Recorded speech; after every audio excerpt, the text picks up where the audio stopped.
اللہ رب العزت کا ارشاد گرامی ہے کہ اپنے والدین سے حسن سلوک اور اچھائی والا معاملہ کرو۔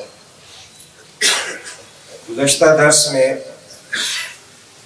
نے والدین کے ساتھ حسن سلوک کے حوالے سے چند گزارشات آپ کے سامنے رکھی تھی۔ والدین کے ساتھ حسن سلوک، اس کے بارے میں یقیناً ہر مسلمان جانتا ہے کہ اللہ تعالیٰ کا حکم بھی ہے، اللہ کے رسول صلی اللہ علیہ وسلم کا حکم بھی ہے۔ اور اس کا دوسرا پہلو یہ ہے کہ والدین کی نافرمانی، اس کی گنجائش اللہ رب العزت نے نہیں رکھی ہے۔ ماں باپ کی نافرمانی جو ہے یہ ان کبیرہ گناہوں میں سے ہے کہ جن کے بارے میں رسول اللہ صلی اللہ علیہ وسلم نے فرمایا ہے کہ اللہ تعالیٰ روز قیامت ایسے لوگوں کی طرف نظر رحمت سے بھی نہیں دیکھے گا جو اپنے ماں باپ کے گستاخ اور اپنے ماں باپ کے نافرمان۔ اس کی وجہ یہ ہے کہ اللہ تعالیٰ اور اس کے رسول کے بعد جتنے احسانات ماں باپ کے انسان پر ہیں، انسان زندگی بھر ان کی خدمت کرتا رہے تو ان احسانات کا بدلہ نہیں چکا سکتا۔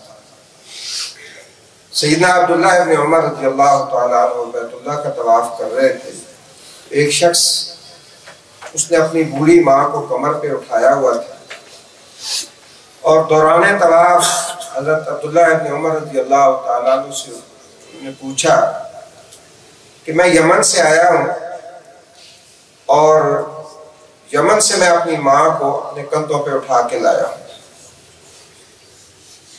اور وہ شعر بھی پڑھ رہا تھا کہ میں اپنی ماں کی سواری ہوں کہ جب ساری سواریاں بدک جائیں تو میں نہیں بدکوں گا، میں ایسی سواری ہوں۔ تو کہنے لگا کہ میں پوچھنا یہ چاہتا ہوں کہ میں اپنی ماں کا حق ادا کر چکا ہوں، یا اس طرح میں اپنی ماں کا حق میں نے ادا کر دیا ہے کہ نہیں کیا؟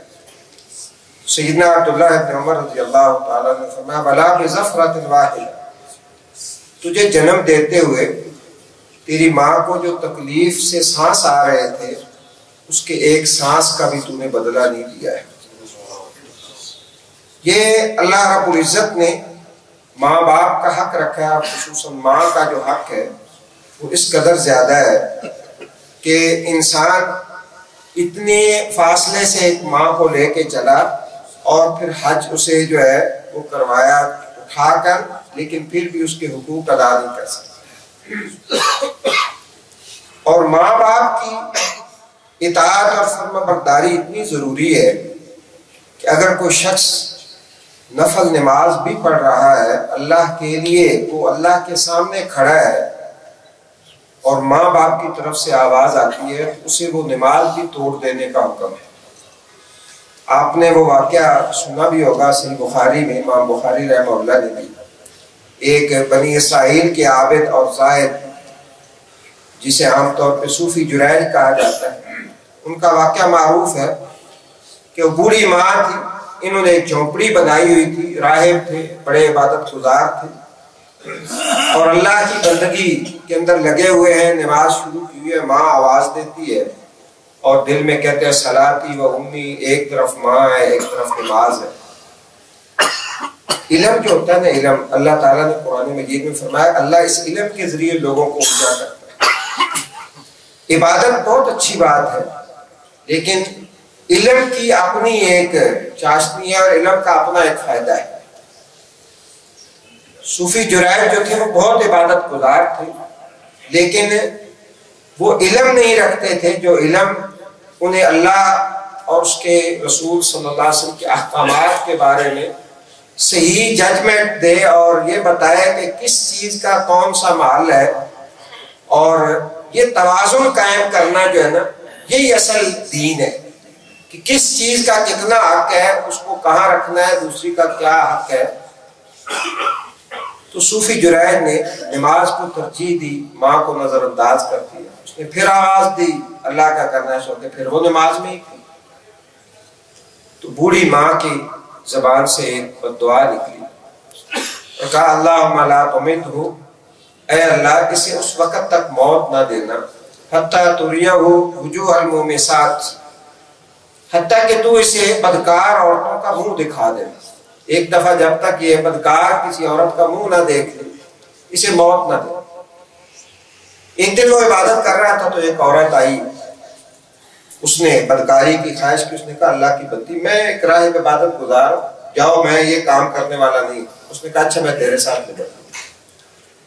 اس نے کہیں بدکاری کی کسی چرواہے سے اور بچہ پیدا ہوا تو اس نے کہا یہ فلاں صوفی جو ہے جو اپنی جھونپڑی کے اندر عبادت کرتا ہے یہ اس کا بچہ ہے.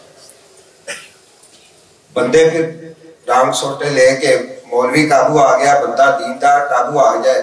یہ آج کی دور کی بات نہیں ہے, اس دور میں بھی جو ہے یہی صورتحال تھی. آج بھی جرائم بہت سارے لوگ کرتے ہیں, لیکن اگر کسی نے دین کا لبادہ اوڑھا ہوا وہ یہ جرم کر لے, کوئی بھی جرم کر لے تو لوگ اس کو ہاتھوں ہاتھ لیتے. آ کے اس کی جھونپڑی کو آگ لگا دی, گرا دی, اسے مارتے ہوئے جو ہے ہاتھ پاؤں باندھ کے لے جا رہے ہیں. تو آگے وہ بدکار عورتیں جو ہے وہ سامنے, ان کا چہرہ سامنے آیا تو اس کو ماں کی وہ بد دعا یاد آ گئی. کہا مجھے نماز پڑھنے دو گے؟ کہنے لگا ہاں نماز پڑھ لو. وضو کیا, نماز پڑھی اور کہا وہ بچہ تو لاؤ جس کی نسبت میری طرف کی جا رہی ہے. اللہ پہ توکل تو تھا. اس بچے کو لایا گیا, کہا بھائی بتاؤ کہ تیرا باپ کون ہے؟ اس نے کہا فلاں چرواہا میرا باپ. رسول اللہ صلی اللہ علیہ وسلم نے فرمایا جو بچے گود میں بولے ہیں نا ان میں سے ایک بچہ یہ بھی تھا. جو ہمارا موضوع ہے وہ یہ ہے کہ ماں باپ کی جو بات ہے اس کی اہمیت اللہ کے ہاں کتنی ہے, اور ماں باپ کی جو بد دعا ہے وہ انسان کو کہاں سے کہاں تک لے جاتی ہے, کتنا اونچا انسان ہو اس کو گرا کے کہاں تک لے جاتی ہے. اس لیے ہمیں کوشش کرنی چاہیے کہ اگر ماں باپ زندہ ہے تو کبھی ان کی نافرمانی نہ ہو, کبھی جو ہے انسان ایسے مرحلے سے نہ گزرے کہ ماں باپ جو ہے وہ انسان سے ناراض ہو. اللہ تعالیٰ مجھے بھی اور آپ کو بھی جن کے ماں باپ زندہ ہیں ان کی اطاعت اور فرما برداری کی اللہ میں توفیق دے, اور ان کی خدمت کر کے اور ان کی جو ہے وہ اطاعت کر کے اللہ رب العزت کا ہم قرب حاصل کر سکے. یقیناً یہ جنت کی راہیں ہیں مختلف جو اللہ تعالیٰ نے ہمیں دی ہیں, اور میرے اور آپ جیسے ہم جو کمزور لوگ ہیں اللہ نے بہت سارے جنت کے رستے رکھے ہیں, اور ان جنت کے رستوں میں سے ایک ماں باپ کا رستہ ہے کہ اگر اللہ تعالیٰ کسی کو بوڑھے ماں باپ دے دے اور ان کو خدمت کا موقع دے دے, ان کی خدمت کا, تو انسان جنت جو ہے وہ بڑی آسانی کے ساتھ حاصل کر سکتا ہے. اللہ تعالیٰ ہم سب کا حامی و ناصر ہو. سبحانک اللہم و بحمدک اشہد ان لا الہ الا انت استغفرک و اتوب الیک.